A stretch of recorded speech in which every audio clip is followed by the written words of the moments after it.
every couple of months, I think. And then it goes down, you remember?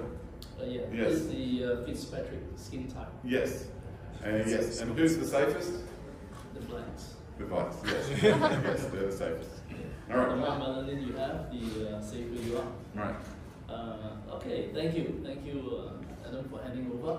And thank you, Comptia and Rose, for inviting me to be keynote for this conference. So it's my actually first time here. I don't know why I got a red color lanyard, but so I'll just introduce myself for those of you who don't know me. I'm Dr. Samuel Seit. I'm the director of the Skin Cancer and Cosmetic Clinic in Neutral Bay. I'm trained in dermatology back in 1996, so actually it's been quite some time ago. I'm also board certified in the American Board of Laser Surgeons. So if you look at that, then we are actually in a very privileged time, going from, and I feel quite privileged, not just to be invited here, but to be living in this era. So for those of you, if you remember, back in the 1980s, we were using telephones that use a dial, right? We were just calling people. We used to remember everybody's number. Now we don't remember anybody's number. But we saw the transformation of the telephone to the mobile phone, which was a big transformation, to a phone that is now reminding you of things. And the phone knows more about you than you know about the phone, than your wife knows about you, right? It knows your habits. Once you start buying something, all your ads start coming, you say, wow, what's actually happening?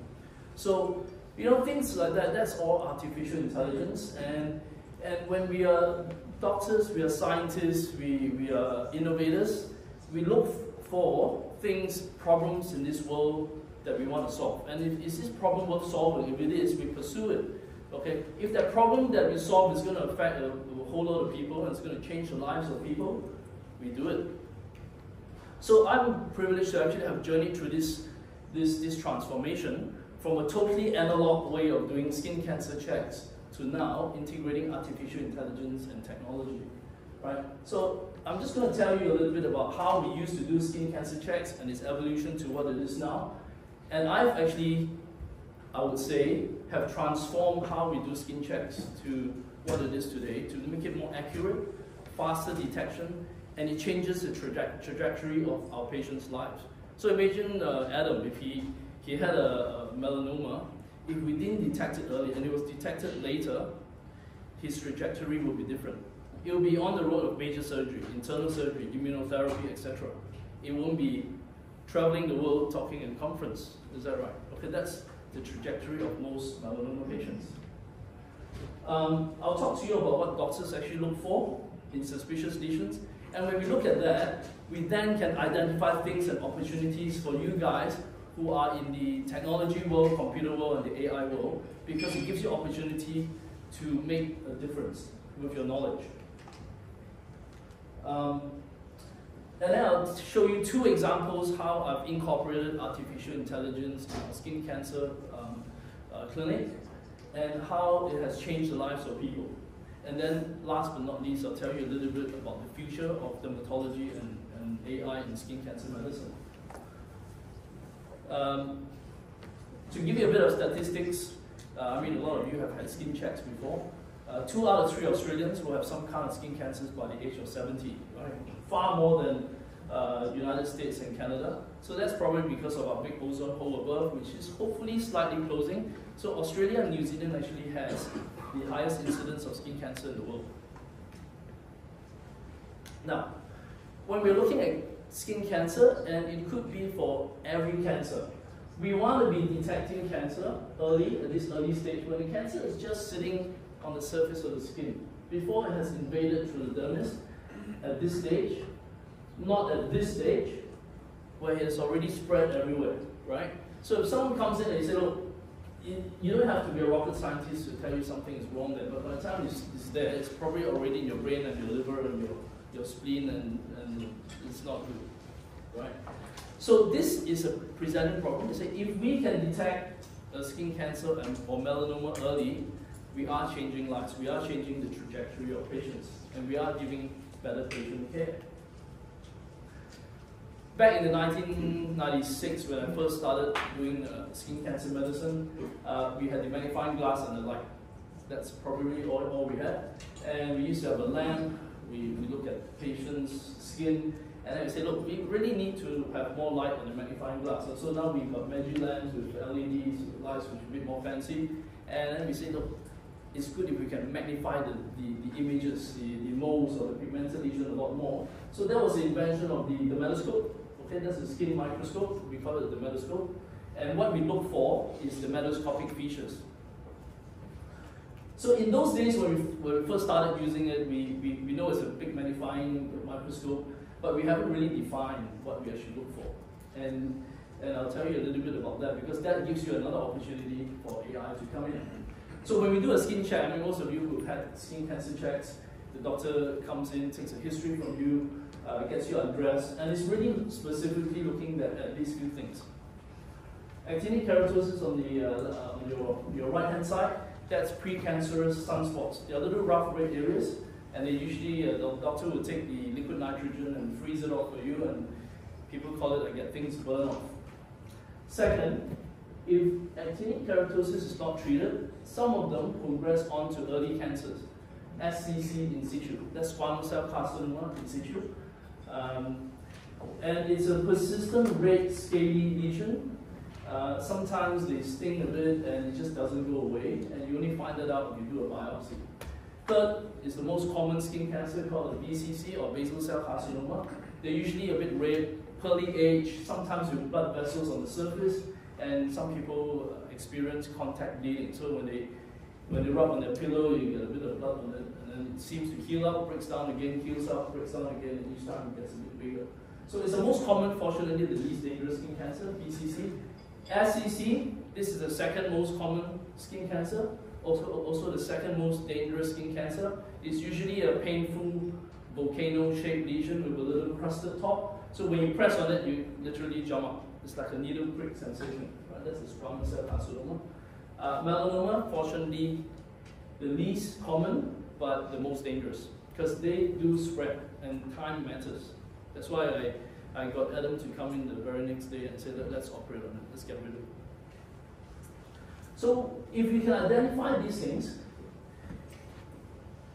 those of you who are already in the industry, you've learned about pattern recognition AI. So we can actually teach computers how to recognize patterns. So when we're looking things on the dermatoscope, and this is your normal skin check experience, they look under the dermatoscope, they look for features on the dermatoscope, and then they see something suspicious, you take a biopsy. That sample of tissue gets sent to the lab via formalin, and they cut it into pieces, stain it, and then the pathologist will look under the microscope and say, hey, that's a cancer, and they get a report in about 3 to 7 days. So it's a costly procedure, and it takes time. So when we as doctors say to a patient, you've got cancer, they've got to actually wait for 3 to 7 days to get a result. There's quite a bit of anxiety there in the waiting period. Now, when I look back at dermoscopy, what we look at, in the past, this was what we were taught. And I think a lot of doctors who are still doing skin cancers base this on the A, B, C, D, E's of melanoma. A stands for asymmetry. Say, look, if you look at a lesion, it's asymmetrical, right? This is benign, this is symmetrical, that's asymmetrical. If the borders are regular, it's probably normal. If it's irregular, that's probably not normal. If it's got 1 or 2 colors, it's normal. If it's got multiple colors, it's not normal. And they say the diameter, if it's less than 6 millimeters, it's probably normal. More than 6 millimeters is not normal. And if there is any evolutional change. When we talk about evolutional change, we're talking about change in size, shape, or color. So we were taught that as major criteria for melanoma. I think it's out of date now with how we are progressing. Because in my clinic, I've taught all my physicians and doctors, we are diagnosing cancers that are 2 millimeters, 1.5 millimeters. 6 millimeters, I feel that by the time it gets there, the chances of it spreading is already higher. And look at any of this. It doesn't really need a physician to tell you something is wrong when you see one of these. Right? It's already quite normal. So we really want to see, hey, there's a problem there. Can we improve how we diagnose cancers? Can we diagnose it early? That's when pattern recognition AI, and then there's another thing I want to talk about afterwards. It's called laser-induced plasma spectroscopy, which gives us a real-time detection. So another thing, when we look under the microscope, years ago in the mid-1990s and late 1990s, we had the metoscope. But most of my colleagues who were early adopters and bought it, we looked at it and said, yeah, this thing looks dodgy. But what is it that makes it look dodgy? It took some time before we sat together and said, let's define it. And we were looking for features like white lines, pseudopods, clots, black dots, brown globules, radio streaming. These are all jargon that now we are accustomed to using because we practice skin cancer medicine for so many years. But we teach this in postgraduate schools and skin cancer colleges and in the College of Dermatologists. But it gives us an opportunity now that if we can define it, can we teach the computer how to read it? That's another opportunity there. Back in 1990s, when patients come in for a skin check, it's not uncommon that I see a bag that looks like that. And I remember my heart sank. I say, wow, how do I know which one of this is? There'll be a time bomb somewhere, right? And doctors would ask you and say, hey, have you noticed any changes in your moles? I tell my doctors now, how is the patient going to know if he can't look at his own back? How are you going to know? Have you seen the patient? They say you can't even remember the patient's mole that you saw yesterday. How do you think you can identify a change if you've seen him the last time a year ago? So then I thought, look, we need to have something that we can quantify and we can detect changes. And the best way is actually imaging. That in the early days, they used photography, digital photography. But you're still using human eyes to match. Same as the breast software that Adam was talking about, you're using computers to detect differences. I said, why don't you use software to detect changes? So these are some opportunities for AI detection. So I was one of the early adopters of this, and I've been adopting technology, lasers and all that for many years, because I'm still a child in my head, and I like to play with new toys, and you've got a new technology that comes along, and I like to play with it and ponder over the idea. But it's sometimes play allows you to innovate. And these are the things, we can innovate to detect macroscopic changes in moles. We can teach AI to look for changes, microscopic changes in the mole. We can think about ways of detecting cancer real time. And then we can think about, after we've solved these problems, where the technology will lead us. Because I think there's going to be an explosion of AI in the coming years, where there's going to be probably robots, both in the diagnostic point of view and also therapeutics point of view. So I'll talk to you about two things that I've integrated into my practice. One is pattern recognition AI, and one is laser-induced plasma spectroscopy. So this here is a data-driven AI software called Derm Engine.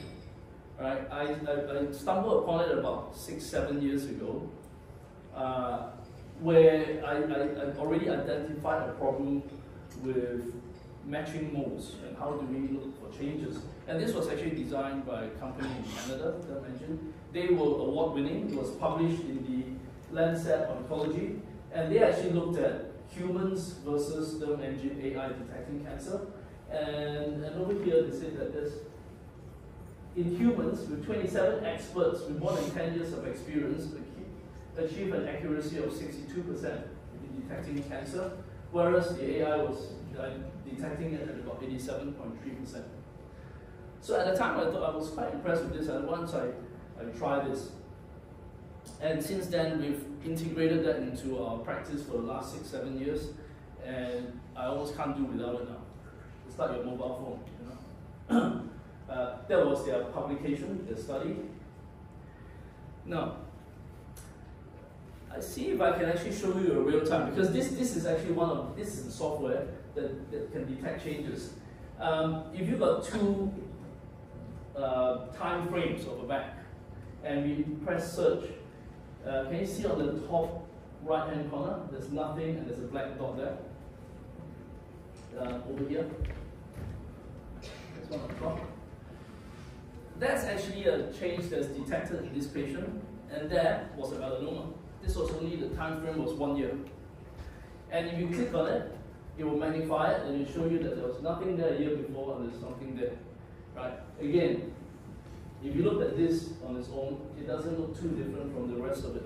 How would you know it's melanoma if he came for the first time to see you there? So this software actually allowed us to detect changes and we can investigate early. When we take the mosquitopic image using the skin microscope, we can now upload it to the software and then we can do a visual search and it can bring out similar lesions in the database that has similar features to the picture that you took. And it will give us the statistics whether how many percent of similar lesions were malignant, how many similar lesions were benign. And in this case, it's probably about 80% of similar lesions were benign. It's not telling you whether this is cancerous or not cancerous. Right? And this, for example, you see the red-pink lesion, that's actually a basal cell carcinoma. When you did a visual search, it brought out a whole series of images, and 100% of the similar images were malignant. Now, as a patient, sometimes we get patients like this, so you come along and you do a skin check, and this patient of mine, I say, look, there's this, they all look suspicious. So, as a patient, if the doctor tells you, I want to take 7 biopsy punches around your mouth, how would you feel? You say, well, I don't really want to have 7 holes around my mouth, really help it. And how do you know it's cancerous? Before you even start punching holes on my face, are you just doing it for fun, or you really? So that actually remains a challenge, and so if we can conquer that problem and give them an indication whether it's likely a cancer or not, the patient is more confident that yes, it's justified to take a biopsy. So there's actually a lot of unnecessary biopsies being taken. If you look at the pathology lab, the samples that has been sent, but you really want to be very accurate, and most of the biopsies that you send are malignant. Now this is actually a slide with 8 irregular, non-symmetrical, multicolored lesions taken from a back. If I ask you which one is a melanoma, okay, I think if I ask a whole panel of physicians or doctors or dermatologists here, they would struggle. Okay, but I can tell you this one is a melanoma in situ, this one is a melanoma in situ, this one is another melanoma, and those ones are not. So you can understand how difficult it is sometimes for doctors to actually diagnose it. And some doctors are over vigilant and they want to biopsy everything because they don't want to miss anything. Then you have many holes all over your body. So what happens when doctors find something suspicious? Again, it's dependent on the doctor's behavior as well, whether they are the anxious type or they are the ones that overlook things. Okay, and if a doctor says you have 10 lesions, I need to biopsy, you would probably say, hey, is there actually another way to check it instead of, shaving 10 lesions off my back or my nose or around my mouth? If he says, look, you got 5 biopsies, but there's one black one at the back that I'm kind of worried about, but don't worry about it, it's okay, I'll take a biopsy, you get the results in a week's time. To the doctor, it's just doing a job. To the patient, it's actually a lot of emotional burden and anxiety to some people. They do go home and they're waiting for the result. Imagine you had a breast lump and you had a biopsy because your trajectory in your life changes, right? So this is actually what happens at home. A lot of people do feel quite anxious. And if we can address this anxiety, that would be another problem solved. Singing instrument. So I'd like you to show you an example of how innovations are being done and how we can think laterally of things that were invented before now can be applied in the same way to change lives. So if you remember about 15 years ago when NASA sent a rover to Mars, they wanted to find out the biochemical composition of the rocks or the sand, or what Mars is actually made up of. So they said, look, we can actually use a neodymium YAG laser. Okay, neodymium YAG laser is a Q-switch laser that has huge amount of energy, pulse on in nanoseconds into a target. It raises the temperature to about 10,000 degrees Celsius. So when that happens, imagine your physics, those of you who are physicists, your electrons go up when light, a laser light, interacts with matter. Your electrons go up to an excited state, it falls back to ground state momentarily, and then it reflects light. The light is reflected, you have a photodiode, it will detect the reflected light, and then you can break down that light spectrally, and you know what the atomic structure or what biochemical composition is made up of. So this is a little video of how NASA actually sent a rover to Mars. Instrument, which means that it's going to look at rocks and soils some distance away from the rover. This works by actually focusing a telescope on the rock or sample that we're interested in. It then fires a number of laser shots, then ionizes a part of the material of the rock or soil. Okay, we'll stop there. So you think when it ionizes it, it reflects light. This is what the emission spectrum that comes out. And that information is sent via satellite to NASA, and then you say, oh, look, that's what Mars is made up of. So there was a lot of things that actually happened after this was invented. They actually used the same technology to shoot onto toys with paint. And they found out that some of these toys had lead on it. So they said, look, we got to take all these toys away and change the way how we paint these toys, because kids will bite on the toys and they might get lead poisoning, right? That's the emission spectrum from the rover. So there is a colleague of mine. He is Dr. Sang. He's in Korea. He's one of the very smart guys that I've ever met in my life. He's the CEO of Sept, okay, in the inventor of AI, using that technology that they used in Mars to apply to healthcare in real-time detection of skin cancer. Based on the fact that we know that cancer cells and normal cells have different biochemical composition. Okay, so if you look at normal cells, you know, they got small nucleus, cancerous cells got large nucleus. Cancerous cells divide, they've got mitotic bodies. Normal cells are quite similar in size, and the cancer cells has got different size, and they also replicate a lot faster. And you lose normal features in cancerous cells. If you look deeper, you know, the metabolism of cancer cells is also different from normal cells. And one key thing is we know the biochemical composition is quite different. If you look at the cytoplasm of cells and you analyze how much sodium, potassium, calcium, phosphate, etc., they're quite different. So knowing that, and knowing that if you shoot a light onto cells, the same thing happens. You know, light energy falls onto skin. The skin does reflect light. You can detect it using a photodiode, and you can analyze it, and then you can find the differences. So that's an opportunity. This is Dr. Sang I was telling about. That's our head office in Korea. And they are actually developing wonderful things over there. And I'll share with you one of the products that they've done in real-time detection of skin cancer that is now changing lives. Okay. Now, all of you who are working in the AI space, you know, in a nutshell, AI is you receive a lot of data. In this case, is the emission spectrum of the skin. Right? You put it into an algorithm, a convoluted algorithm, and then there's always an output layer of artificial intelligence. And in this case, the output layer, we wanted a scale between 0 and 10. You know, a number that is more than 7 is likely to be malignant. A number less than 7 is probably benign.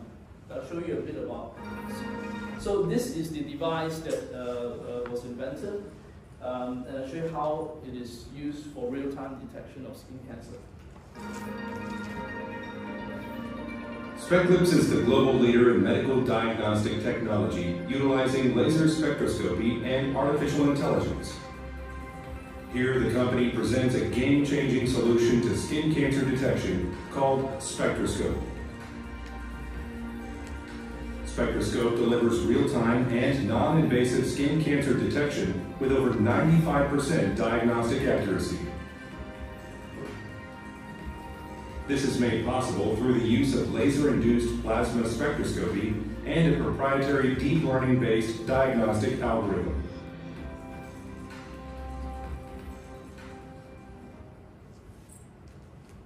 Laser-induced plasma spectroscopy uses a few nanosecond-long pulse of light to induce plasma on the skin without any tissue damage.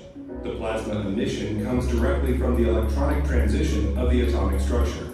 The plasma light off of the skin is delivered to the analysis unit, which then constructs an emission spectrum by resolving the light spectrally. The resulting spectrum instantly reveals the biochemical information of the skin lesion at both the molecular and atomic level. More than 10,000 emission spectra under different pathological conditions were used to train the deep neural network. These were then used to construct a proprietary diagnostic algorithm.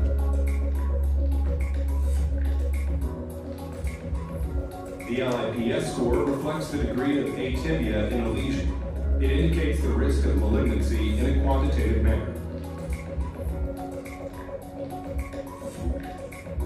Spectroscope's deep learning-based diagnostic algorithm is capable of differentiating BCC, SCC, and melanoma from benign lesions.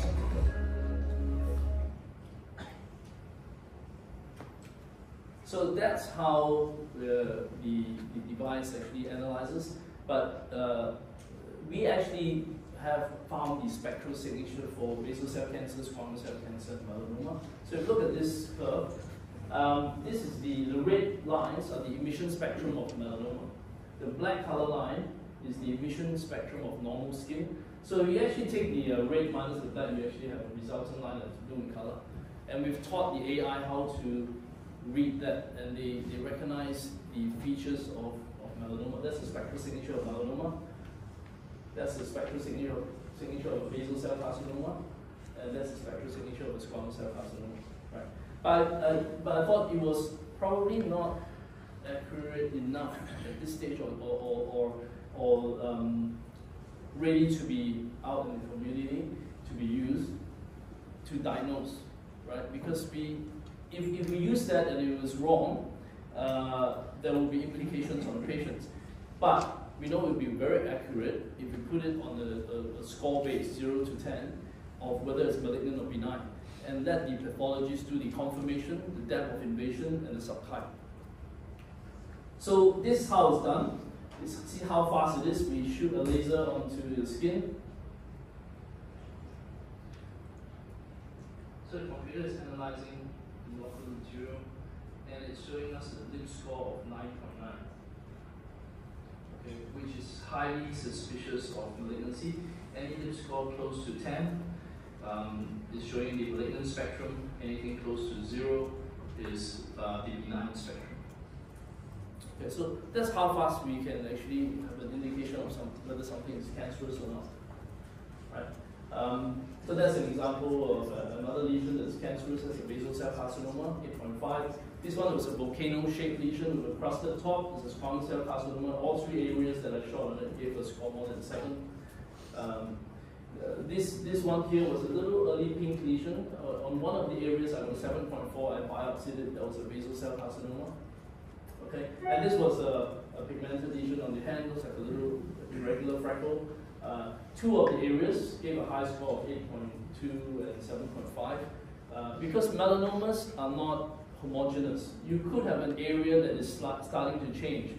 You've got some areas that are still a benign mole. So when we get one reading that is high, it would kind of highlight us, so maybe we should consider doing a biopsy. This one looks irregular, looks a bit scary, but it actually gave a very low score. A little biopsy showed it was a senile lentigo, which is like an aging freckle. Okay. We also studied whether the laser actually affects the skin. So I actually shot the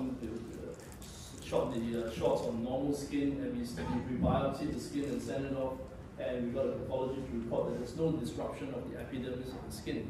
So there's actually no damage to the skin, and you get real-time diagnosis. So I was actually a principal investigator together with the team in Korea. They were Stanford University PhD graduates. And I did a validation study dating back to about 2018-19, and we actually finished the study in about 2021, and we published it in the Journal of the American Academy of Dermatology. And it's the first in the world for real-time detection by laser-induced plasma spectroscopy using deep learning-based algorithm. The detection has a specificity of 94.6%. That means if it says it's cancerous, it is cancerous in 94.6%. And specificity of 88.9%. That means if it says it's a negative result, it did turn out to be a negative for a cancer. So currently the device is already TGA approved in Australia and CE mark approved in Europe, and it's being used now in people doing skin cancer medicine. The future. So I like to look into the future, where it's going to be, where it's going to take us. Just going back a little bit to Derm Engine, you know, it was a software was able to do visual search, evolution tracker, and all that, and comparing images. But now we are moving towards diagnostics. Okay, Google is working on things. The companies are now working on, with all these images that we upload in the community worldwide, we're teaching the AI to recognize the pattern and not just showing us similar lesions. It's going to have this DX button. So this is actually not out yet, but this is, I'm just showing you what's coming in the future. When we submit it, it's going to show us, hey, this is likely a BCC, a basal cell carcinoma. It's also going to have, this is a bit blurred.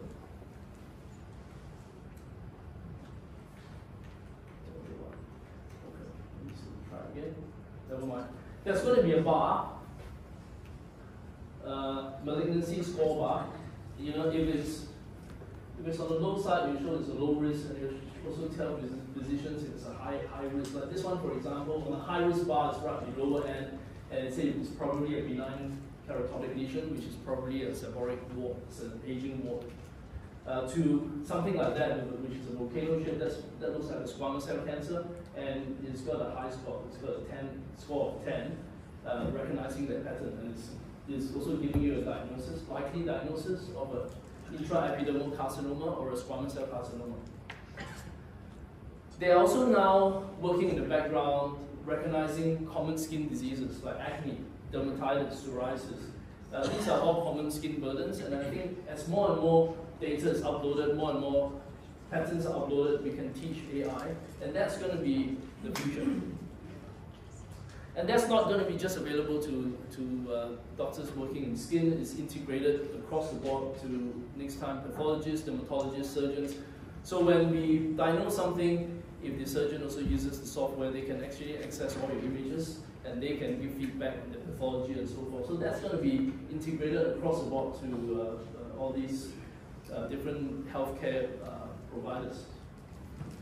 On the spectroscope, the one that we use, the laser, the company is also working on integrating dermoscopic images, and it's going to be saved in the computer as well, so that next time when we analyze a lesion, when we shoot the laser, we can actually shoot it in similar spots, and we can also look for evolutionary changes. So with all these, I mean, if you think back, you know, people who have innovated, how did great minds think, and how did they change? You think back at yourself as a child. Remember one of the professor of dermatology at Harvard, he said, for every adult is a child's invention. For what we are today and what we will become, right? It depends on how the child has actually developed you. And I hope every one of you have invented your adult, because what he said was for innovations to occur, it is part of it is for innovations to occur, part of it is imagination. And part of imagination is play. So when we're a child, we are actually playing and we imagine, and sometimes then that's when new innovations are formed. So going back to about 15 years ago, 16 years ago, 19 years ago now, sorry, 19 years ago, 2005, I was in NASA. I was looking at how things will develop on the rockets, and I took a picture of this on the wall. They say the exciting thing is that we don't know what lies beyond unopened doors. Each door will open to many more doors, and each answer leading to many more questions, and that's discovery. So I think that still holds today for me. I always keep that in mind. And I think for all of you who are innovators of technology and AI, we have a responsibility of developing things that are going to impact the future. We also want to develop responsible AI, not things that are not good for mankind. And I think you guys are very important to the industry, whether you're in the research and development or whether you're in industry and sales. I think that's things that we need to collaborate together. And I think the bridge between industry and research and development is a bit lacking. So someone has to understand both sides, and I try to be part of that, to understand both the research and development and being in the industry. And I think that's important, and I think this Comptia community is doing a great job. I think it's going to be quite important in the future. So with that, I thank you all for listening, and I'll hand you back to Rose.